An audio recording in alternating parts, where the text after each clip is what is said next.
নতুন এক সূর্যোদয় হবে, স্পষ্ট ঘোষণা করতে চাই। আর যদি একটা গুলি চলে, হেফাজতে ইসলাম বাংলাদেশ ঘরে বসে থাকতে পারবে না। আমার সন্তানের লাশ নিয়ে আমরা কবরস্থানের দিকে যাব না। পরবর্তী সন্তানের লাশ কাঁধে আমির হেফাজত ইনশাআল্লাহ রাজপথে যখন নামবেন, টেকনাফ থেকে তেঁতুলিয়া পর্যন্ত পথ ভাঙ্গা সেই গণজোয়ার রুখে দেওয়ার সাধ্য কারো হবে না।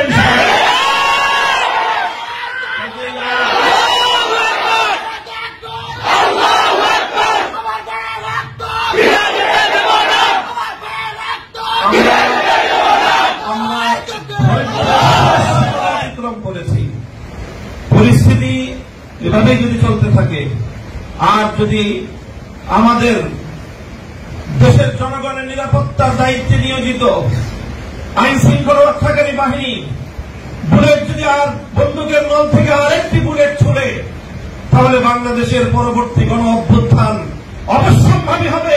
সে অভ্যুত্থান রুখে দিতে কেউ পারবে না। আমরা আল্লাহ পাক রব্বুল আলামিনের কাছে দোয়া করব, যারা বৈষম্যের বিরুদ্ধে জীবন